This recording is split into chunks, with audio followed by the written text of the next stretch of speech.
Některé příběhy se šeptají, jiné se odvažujeme přečíst nahlas jen při svíčce. Ale pak jsou takové, které visí ve vzduchu jako parfém, sladké, neuchopitelné a přitom smrtící. Dnes vás nevezmu do krypty, ani do bitevních polí jako s Drákulou.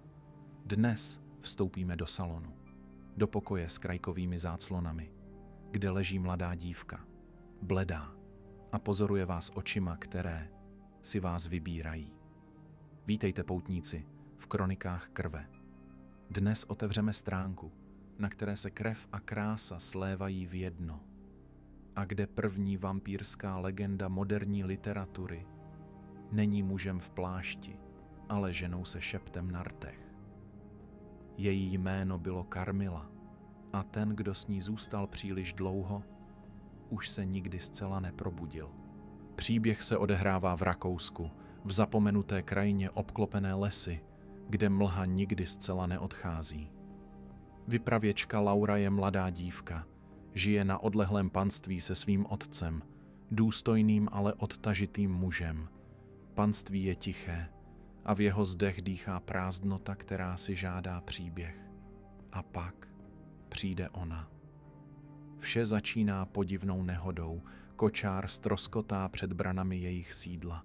Z něj vystoupí vznešená dáma, která ve spěchu zanechává svou dceru, s tím, že si pro ní brzy přijede. Dívka se jmenuje Carmilla. Je krásná, neobvykle krásná. Její tvář je bledá jako sníh, vlasy tmavé jako noc a oči, ty se nikdy nedívají přímo, ale propichují. Laura a Carmilla se spřátelí. Zpočátku plachá náklonnost přerůstá v cosi intenzivního. Laura pociťuje zvláštní přitažlivost, něhu, která však má stín. Carmilla se dotýká jinak, mluví jinak. Její úsměvy mají cosi hladového. A právě když se Carmilla zabydluje v jejím světě, jiné dívky začínají umírat. Carmilla se stává součástí domu, ale nikdy úplně. Nevypráví o své minulosti. Její příběhy se mění.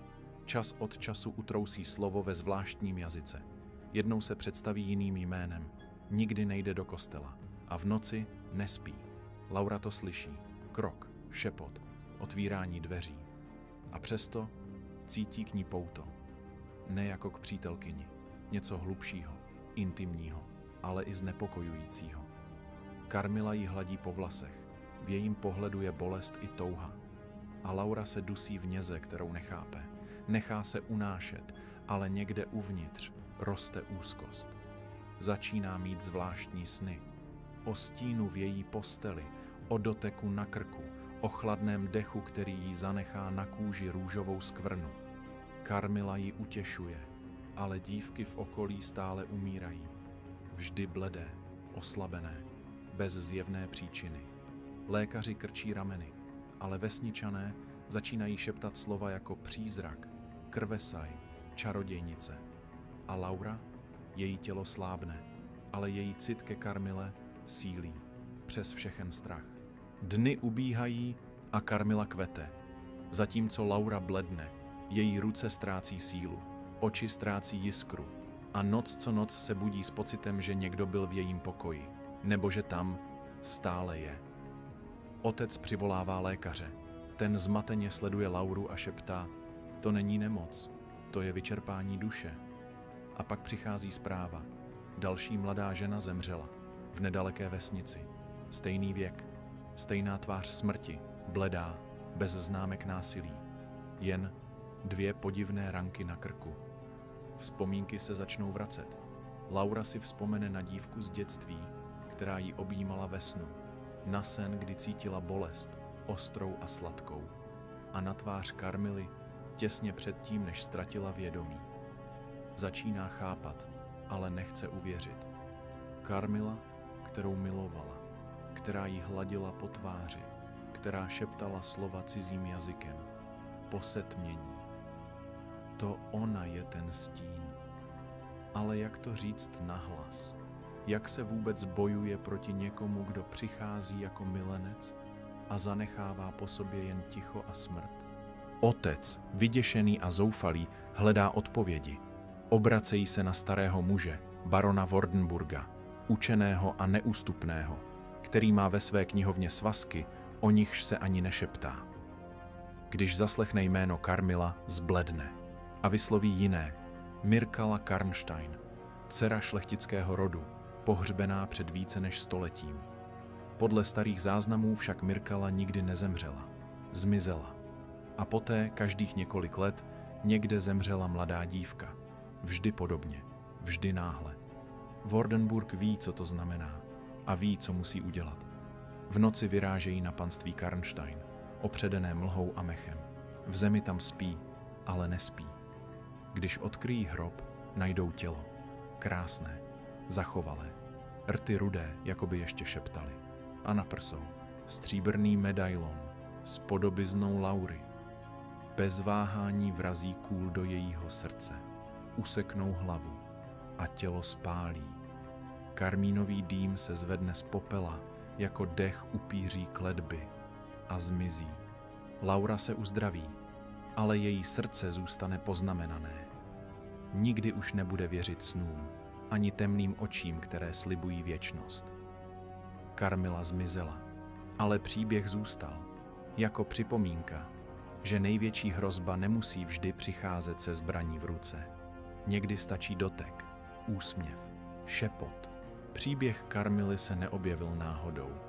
V roce 1872 ho publikoval Joseph Sheridan Le Fanu, tichý muž z Dublinu, který raději než ve společnosti trávil večery mezi knihami a stíny.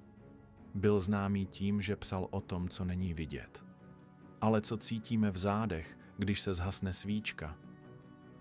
Karmila se odehrává v Rakousku, ale krajinu, kterou Le Fanu popisuje, lesy, tiché vesnice, zámky zahalené mlhou, by sklidně mohl najít v Uhrách nebo na Slovensku.